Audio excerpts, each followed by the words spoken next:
por Éxitos.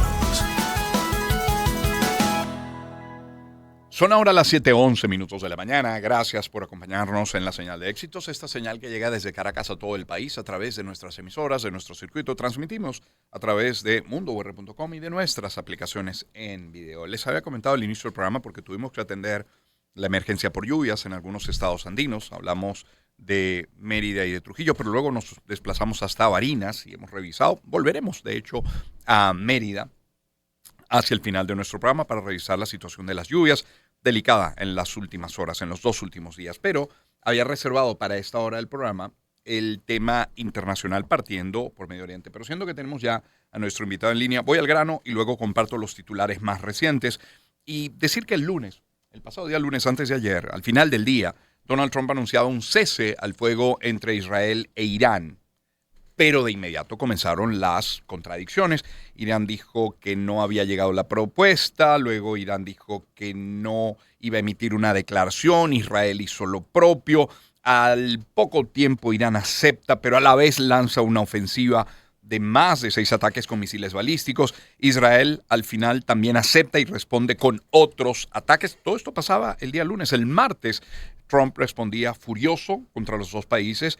Israel lanzaba un último ataque, pero más ligero, y eso lo coloco entre comillas porque así lo reseñaron medios internacionales, y lo que hoy encontramos es una especie de alto al fuego de bandera blanca, pero con muchos condicionantes, con muchos asteriscos en el camino. Pues para hablar de este momento tan particular, tenemos nosotros vía Zoom a Paulo Botta, es internacionalista, director de la oficina de Trends Research and Advisory en América Latina. Paulo, buen día, ¿cómo está? ¿Cómo le va?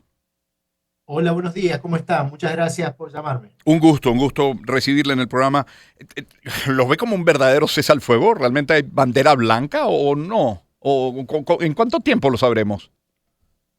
Yo diría que hay muchas más dudas que certezas. ¿Cómo se negoció? ¿Cuáles son los puntos centrales?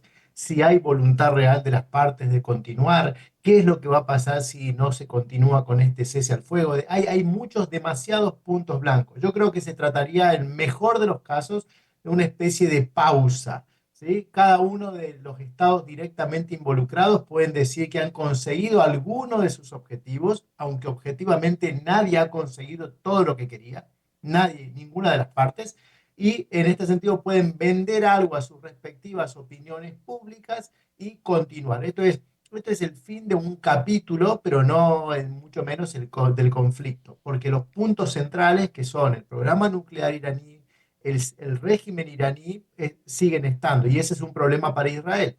Del lado iraní no hay legitimidad, sigue teniendo imposibilidad de acceder al sistema internacional porque tiene esta situación de incumplimiento con la agencia internacional. Por lo tanto, los problemas siguen ahí. Estados Unidos sigue sin poder realmente hacer que dos estados, un aliado cercano y uno de sus principales, digamos, adversarios, pueda imponerle lo que quiere. Por lo tanto, como decía, es algo mucho más vendible a a las opiniones públicas domésticas que podemos decir desde un punto de vista general el fin del conflicto. Sí, parece la verdad muy frágil.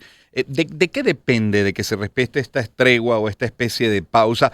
Ojo, entendiendo y coincidiendo con usted en que se respete no significa el fin de esta histórica rivalidad, porque no lo es. Como decimos aquí en Argentina, para el tango hacen falta dos, ¿no? Aquí creo que va a depender no de una de las partes, de todas las partes. Y me parece que lo que deberíamos mirar es el siguiente punto. En el caso de Irán e Israel, ambos sistemas políticos le asignan el lugar central a la continuidad. Y en función de la continuidad están dispuestos a hacer que todos los otros temas de la agenda pasen a un segundo lugar. Esto es, si a los iraníes le pregunto, ¿usted qué quiere? ¿Seguir con su programa nuclear o seguir el régimen de la República Islámica? Van a decir seguramente el régimen de la República Ujú. Islámica.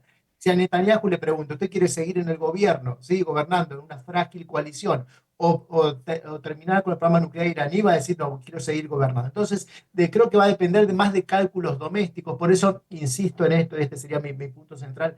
Hay que mirar mucho más las variables domésticas de ambos países y eso nos va a decir mucho acerca de cómo va a ser su política exterior. Bill Clinton apareció en un video este fin de semana, bueno, criticando eso, precisamente la pretensión de Netanyahu de mantenerse en el poder, y dice que lo mantiene en el poder es precisamente permanecer en conflicto permanentemente.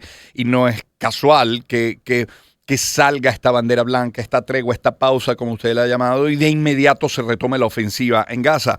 Es duro en este momento, año 2025, que debamos en el planeta apelar a la responsabilidad en un mundo que está plagado precisamente de líderes irresponsables, mal preparados, fanáticos en algunos casos, explosivos en otros, ¿eh? Sí, y ese creo que es uno de los grandes problemas de muchos sistemas políticos. Esto es, las burocracias técnicas especializadas, hay que decirlo de esta manera, cualquier decisión de política interna o política exterior en el fondo es una decisión de carácter técnico, ¿no? Uno puede tener la idea, pero luego la implementación es técnica. Mm. Lo que pasa es que las burocracias técnicas especializadas en algunos países no actúan de contrapeso ante liderazgos carismáticos, ante liderazgos, digamos, poco institucionalizados, que llegan y quieren hacer cosas que técnicamente no se pueden o que fuerzan a los demás a aceptar cuestiones inaceptables. Yo creo que aquí es donde es una situación muy complicada y me permitiría agregar un tema más. La continuidad del conflicto es algo que le sirve tanto a iraníes como a israelíes, ¿no? Usted recién señalaba lo Sí. que es cierto, a Netanyahu el conflicto le sirve, pero también le sirve mucho al régimen iraní. Pensemos que muchos de los problemas económicos que hay en Irán fácilmente y de una manera simplista y se tiene que ver con las sanciones internacionales, pero no hacen hincapié en la mala gestión, en la corrupción, en otros. Por lo tanto, digamos, el conflicto es una especie de carta blanca, ¿no? Les permite seguir avanzando y justificándose incluso cosas que son totalmente injustificables. Ahora, mencionado dos aspectos en el caso de Irán: el programa nuclear y el sistema de los ayatolás. Rubio dijo que el ataque de los Estados Unidos no buscaba un cambio de régimen en Irán. Lo dijo al principio Rubio la semana pasada. Luego dijo que no le molestaría. Esto lo dijo Rubio, lo dijo Trump también. Ahora dice de nuevo que no lo quiere, que no quiere un cambio. Pregunto, ¿conviene a la región, no Irán, conviene a la región un cambio del régimen de los ayatolás? Hay una frase que se le ascribe a Napoleón que él decía, con las bayonetas se pueden hacer muchas cosas menos sentarse sobre ellas, ¿no? Y siempre se ha interpretado esa frase como diciendo, uno puede hacer muchas cosas con las armas, pero luego tengo que tener un plan político. Sí. Y en el caso de un país de 90 millones de habitantes, quitar a la estructura sin tener en claro qué es lo que va a estar en ese lugar es verdaderamente yo diría, la receta para el caos. ¿Qué es lo que ha pasado en Irak? ¿Qué es lo que ha pasado en Afganistán? Y es lo que no debería pasar en este sentido. Yo creo que aquí lo que hay es una falta, en este sentido, de algún tipo de oposición o de algún sistema político que pueda realmente suplantar al régimen iraní actual. Y es por eso que los Estados Unidos, como hacen todas las grandes potencias tienen siempre un gran eje de su política exterior, y es la estabilidad, porque la estabilidad es lo que asegura que todo siga como está y que ellos estén en la Status punta quo, más claro, importante, el status quo, claro. ¿no? Por lo tanto, quitar a los ayatolás, el problema es que, bueno, más vale malo conocido que bueno por conocer, ¿no? En Irán hoy en día, y esto me permitiría agregarle, hay una gran lucha de poder donde cada vez los sectores más vinculados a los ámbitos militares tienen más poder. Ya no solamente es poder militar, tienen poder económico, tienen poder político. 11 de los 33 gobernadores en Irán son de los Pasdarán. El 25% del parlamento iraní son Pasdarán. Los poderes económicos de los Pasdarán y sus empresas directamente vinculadas a su organización son altísimos. Por lo tanto, no sea cosa que cuando se vayan los clérigos, los que lleguen, sean algunos que van a tener todavía mucha menos disposición a colaborar y a lo mejor tengan posiciones mucho más extremistas que la de los clérigos. A ver, estamos conversando con Paulo Botta, es internacionalista, director de la oficina de Trends Research and Advisory en América Latina. En la guerra, nos queda claro, pierde la gente. Pierde la gente y pierden los países, los estados, que no necesariamente los gobiernos o los líderes. Pero ¿qué hemos visto en las últimas horas? Bueno, una Irán que celebra la victoria contra Estados Unidos y lo han celebrado en las calles. Hemos visto un Trump que celebra el éxito de su ataque. Hemos visto un Israel que también celebra la victoria. O sea, celebra Irán, celebra Estados Unidos, celebra Israel.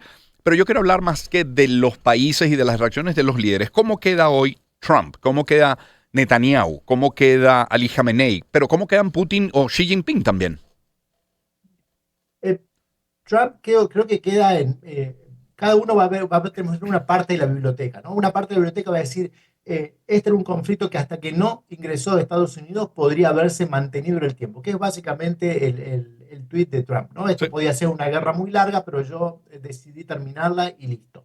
Pero a la vez la otra parte son los tuits que le siguieron, no estoy feliz con que Israel siga atacando, ni estoy feliz con que Irán siga atacando. Por lo tanto, demuestra una capacidad ordenadora de Estados Unidos, pero también demuestra que esa capacidad no es absoluta, que los estados en la región pueden hacer lo que quieran y a lo mejor ni siquiera frente a Estados Unidos los líderes dicen sí, les voy a hacer absolutamente caso. Y por lo tanto, ahí yo creo que Trump tiene dos desafíos, no solamente a nivel externo, hacer que lo que quiere se haga, sino a nivel doméstico, porque pensemos que la oposición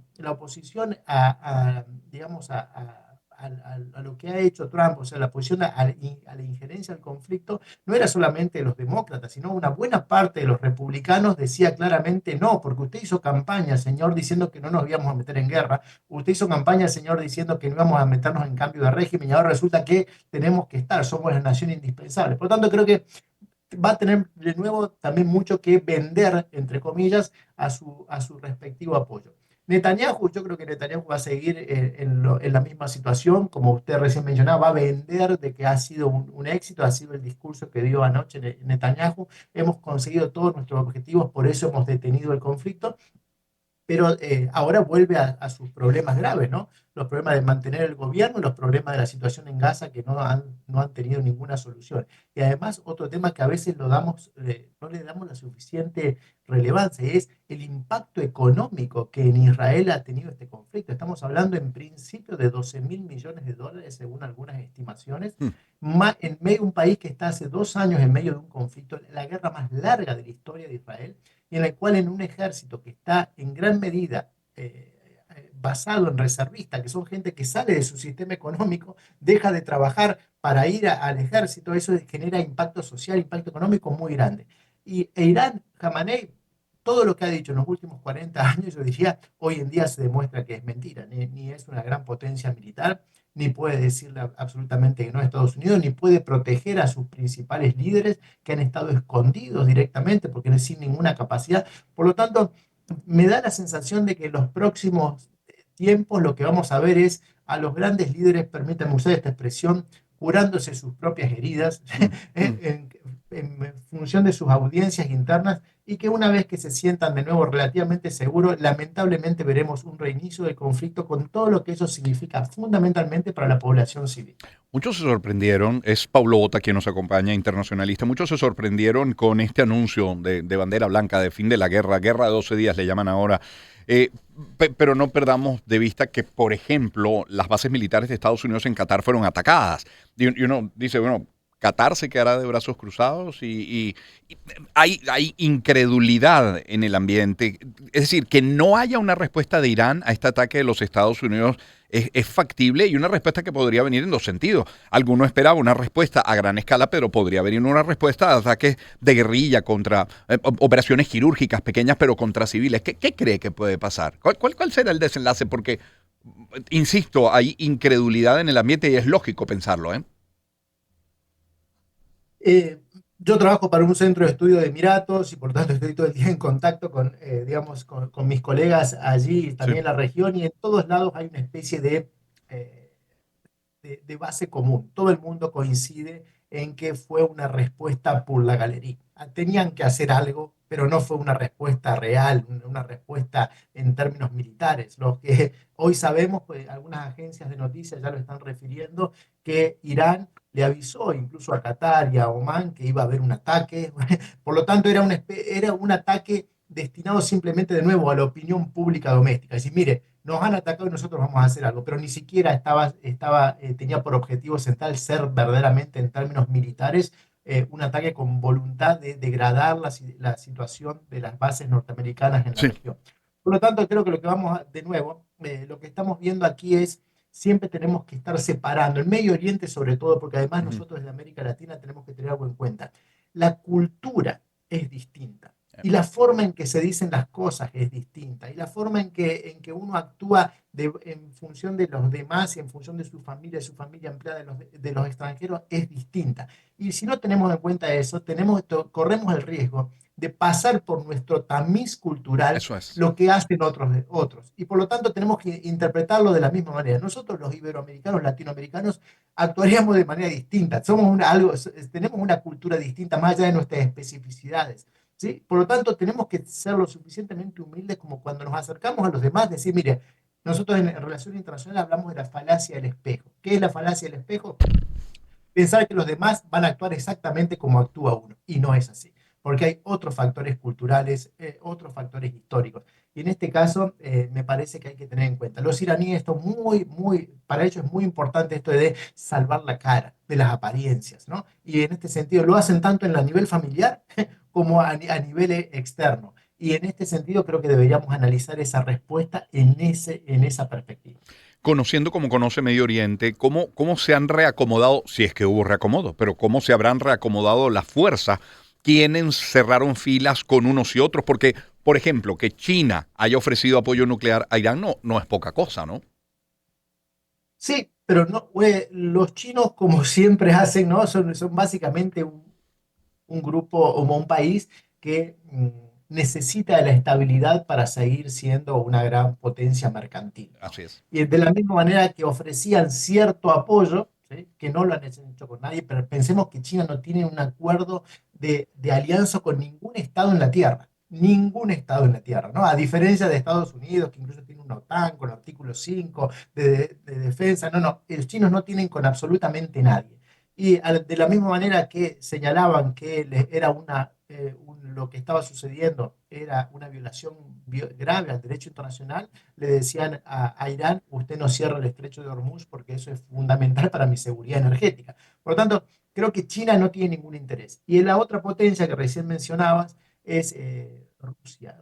También da la sensación de que aunque quisiera, no puede, porque sus capacidades hoy están demasiado limitadas en cuanto a su acción exterior. Eh, y también me permito agregar algo más, tanto Rusia como China tienen agendas que en muchos lugares están bastante opuestas a Irán. Y les señalo dos cosas muy cortas. Irán tiene las terceras reservas mundiales de gas, Rusia las primeras. ¿Usted piensa que si Irán ingresa plenamente como un miembro responsable de la comunidad internacional, consigue inversiones y comienza a sus exportaciones de gas a ocupar un espacio en el mercado internacional, eso no va a afectar negativamente a Rusia? Por supuesto. Y por eso los rusos quisieran que este status quo se mantenga per secula seculorum, para Claro. siempre. Y por el otro lado, para China lo mismo. Imagínese un país como Irán, con 90 millones de personas, que muchas obras, una parte importante de su comercio internacional se hace solo con China, pero no porque sean simpáticos los chinos, sino porque las empresas norteamericanas, las empresas europeas no están ahí por las sanciones. Ujú. Para los chinos, el mercado iraní es como cazar en el zoológico. Si Irán se vuelve un miembro responsable de la comunidad internacional, se abre su economía, pues ya lo que hemos visto en los últimos años, que la ampliación del metro de Teherán lo han hecho empresas chinas y tal vez no serían solamente chinas, ¿sí? Que el 60% de las exportaciones de gas y de petróleo iraní van a China, pues probablemente ya no entremos en esta situación, habría que negociar. Por lo tanto, digo, tanto a China como a Rusia también le conviene este status quo. Para cerrar, uno cuando escucha, revisa las últimas declaraciones de Trump, pareciera que la suspensión del enriquecimiento de uranio estuvo como parte de la negociación, al menos fue un ingrediente de la negociación, pero la verdad es que minutos después el organismo de energía atómica de Irán dijo que están listos para reanudar el enriquecimiento de uranio.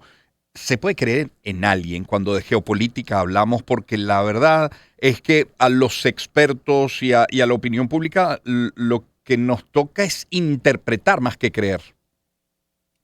no solamente que tenemos que interpretar, sino que el acceso a la información que tenemos por fuentes abiertas siempre es muy limitada y siempre está, entre paréntesis, yo diría, entre comillas, perdón, contaminada por Sí, los intereses políticos de las partes. Lo que resulta claro hoy es que lo que ha dicho el director general de la Agencia Internacional de Energía Atómica, que no es posible saber cuál ha sido el impacto de los ataques norteamericanos si no se está en el terreno, lo cual es una cuestión casi básica de claro, perogrullo, ¿no? claro. Luego han tomado Estado Público en Estados Unidos en las últimas horas un informe del Pentágono donde dice que ha sido secundario el efecto que ha tenido los ataques previamente en Fordo, aunque luego unas horas después Trump ha dicho que ha sido de nuevo borrado Ujú. completo. Y la agencia iraní obviamente enfatiza esto. ¿Qué es lo que decimos? Hay que partir de una idea central. Lo que estamos discutiendo no es un problema técnico. ¿Cuántos kilos? ¿Cuánto es el nivel de enriquecimiento? Etcétera, etcétera. ¿Dónde está ese uranio? Lo que estamos discutiendo es un problema político. Sí. Y el problema político luego se traslada a lo técnico. Por lo tanto, yo diría lo siguiente. Si no hay un acuerdo político, estos problemas no se van a solucionar. Y hasta que no aparezca verdaderamente un acuerdo político donde las partes acepten que ninguno va a conseguir el 100% de lo que quiere, porque es la base de una negociación, va a ser difícil. Con posiciones tan absolutistas y con liderazgos tan centrados en sí mismos es muy difícil. Pensemos, yo diría, Trump, si una de las cosas que quiere es no pasar como un presidente más, ¿no? Siempre va a decir que es el presidente, el mejor presidente de la historia. Netanyahu no quiere pasar a la historia como el primer ministro israelí que estaba en el poder cuando la mayor cantidad de israelíes fueron asesinados en la historia de Israel, sino que quiere pasar a la historia como el que terminó con el programa nuclear iraní, ¿no? Y Khamenei, con 86 años, no quiere pasar a la historia como el último líder supremo de la República Islámica, el que hizo el fin de la República Islámica, sino como el que continuó con el legado de Khomeini, etc. Por lo tanto, tenemos todos los liderazgos, tanto sea estructuralmente como por sus respectivas personalidades, quieren lo máximo. Y eso es imposible. Y ¿Cuán, entonces encontramos en esta situación. cuán necesario el control de los egos en la formación política, ¿no? Absolutamente. Pero bueno, ya Mirabeau, el político Ortega y Gasset decía que los que se dedican a la política tienen egos desmesurados. Un libro que habría que volver a releer. Así es, Y Pablo. probablemente hasta patológicos, me Así permitiría agregar. así es, Pablo. Gracias por este tiempo. Muy amable, muy gentil. Por favor, muchas gracias a ustedes por llamar. Un Quedamos en gusto. contacto. Hasta Seguro, luego. así será. Pablo Bota es internacionalista, es director de la oficina de Trends Research and Advisory en América Latina. Son las 7:33 minutos de la mañana. Permítame sí volver sobre los titulares. Probablemente repitamos alguna que otra cosa que se haya comentado en la entrevista, pero como para plantear lo que ocurrió, digamos, el fin de semana, sobre todo lunes y martes, pero hay alguno que otro esbozo de lo ocurrido el fin de semana, y es que AFP nos tiene que el presidente Trump, como decíamos, anunció que Irán e Israel acordaron este alto al fuego en este martes y que supondría el fin oficial de la guerra de los 12 días. Ahora, el primer ministro de Israel, Netanyahu, proclamó este martes una victoria histórica contra Irán luego de la entrada en vigor de esta tregua impuesta por el presidente de los Estados Unidos, Donald Trump. השגנו ניצחון היסטורי.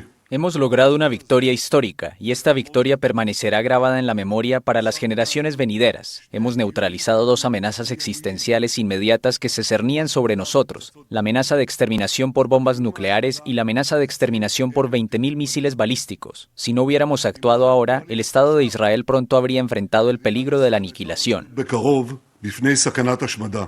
Mire usted, si no es por Nelson, sigo de largo. Y resulta que tengo que ir al corte. Luego de él, pues tendremos que cambiar de tema, ya no seguir sobre estos titulares, que creo que suficientemente lo hemos analizado con nuestro invitado, Pablo Bota. Es que vamos a volver ahora sobre el tema migratorio, lo que tiene que ver con el migrante venezolano en los Estados Unidos y, si quiere, de manera particular con aquellos beneficiarios del TPS. Es el tema, al regreso.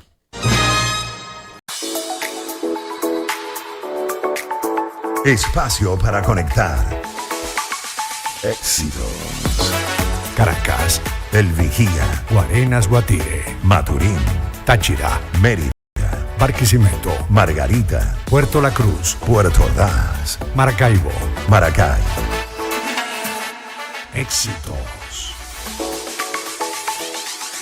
Sonidos en primera fila.